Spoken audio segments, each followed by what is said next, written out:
Vinod Kumar Singh, TS college Hisua, Nawada, Magadh विश्वविद्यालय, बिहार की ओर से हिंदी विभाग में आज जिस विषय पे हम लोग चर्चा जारी रखे हुए हैं, जिसमें रीतिकाल पर चर्चा हो रही है, उस पर हम आज अग्रसर करेंगे इस गाड़ी को, ताकि अपने मंजिल को प्राप्त कर सके। इसके लिए हम लोग आगे बढ़ेंगे। आज की क्लास दशहरे की छुट्टी से पहले की अंतिम क्लास है। इसके बाद कल से दशहरे की छुट्टी हो रही है। कल जहाँ तक 23 तारीख है और 23 तारीख से लेकर 27 तारीख तक की छुट्टी हो रही है।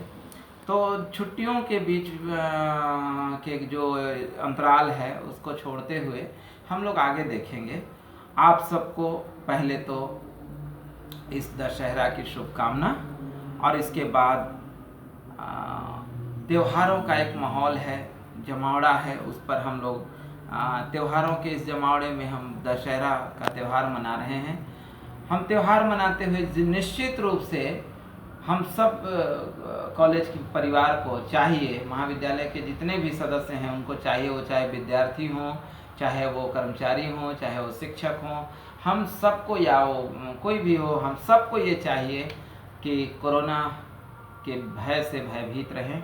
अर्थात उससे हम सब डर कर इतना तो ज़रूर करें कि अपनी सावधानी बनाए रखें। जितना हो सके हाथों को धोएं, दूरी बनाएं। 2 गज दूरी आज भी है ज़रूरी।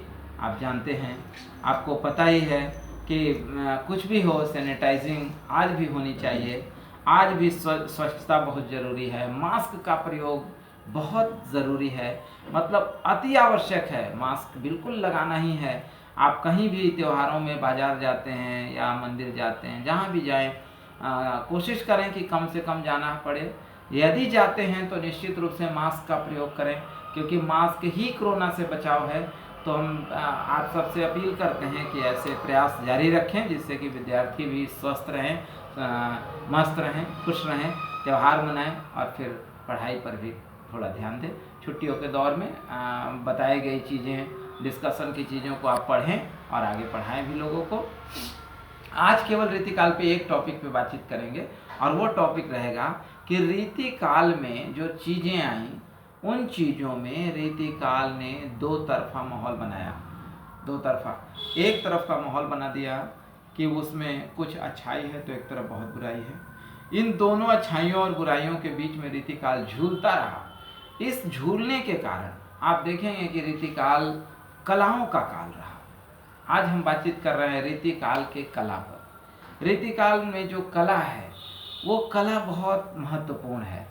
आप देखेंगे कि रमाशंकर शुक्ल रसाल जो हैं, रमाशंकर शुक्ल रसाल एक बड़े आलोचक हैं। उन्होंने कहा कि यह काल कला काल है। कला काल कहने का अर्थ हुआ कि इसमें कलाएं बहुत ज़्यादा हैं, बाह्य उपकरण बहुत सजे सामान हैं, सजावट है। इस कला काल में आप देखेंगे कि रीतिकाल में अलंकार से सजावट है, रस में सजावट है, रस से ज़्यादा अलंकार है, अलंकारों का सजावट इसमें ज़्यादा है। इसीलिए ये कहा जा सकता है कि ये कलाओं का काल है। आप देखेंगे कि इस काल में सौंदर्य का वर्णन बहुत ज़्यादा है, श्रृंगारिक वर्णन बहुत है। कुल मिला के सजावट, साजो सामान, मनोरंजन युक्त चीज़ें, और उसमें आप देखेंगे कि बिंब, प्रतीक, ये सारी चीज़ों का एक समावेश है। संस्कृति का बहुत बड़ा समावेश है। और उसी में आप देखेंगे कि भाषा पर बड़ी पकड़ है। सीधे सीधे ब्रज भाषा का प्रयोग है। दूसरा, कहीं से भी किसी में ताक झांक करने की कोशिश खास तौर पे भाषा को लेके नहीं की गई। इसका मतलब ये हुआ कि हम भाषा को लेके भी रीतिकाल में एकदम सुदृढ़ हैं, मजबूत हैं। क्या कि भाषा ब्रज है तो है, हम जिए तुम्हारे साथ और मरे तुम्हारे साथ, ये पोजीशन बन गया भाषा को लेकर। और वैसे ही स्थिति में आप देखेंगे कि भाषा के साथ साथ इसका जो ट्रेडिशन है, मतलब इसका जो एक मार्ग तैयार हुआ, वो मार्ग भी किस तरह का हुआ, तो श्रृंगारिक, मनोरंजन युक्त, कला से भरपूर। इन्हीं कारणों से इसे कला काल कहा गया। आप देखेंगे कि इसमें बाह्य जो सजावट है उसका महत्व तो बहुत है, और इसकी कलाओं में अगर हम देखें तो इसका शिल्प, रीतिकाल के कवियों ने जो काव्य लिखे, उस काव्य का जो शिल्प है, वो शिल्प अपने आप में बहुत महत्वपूर्ण है। इस शिल्प के कारण ही रीतिकाल कलाओं का काल कहा गया।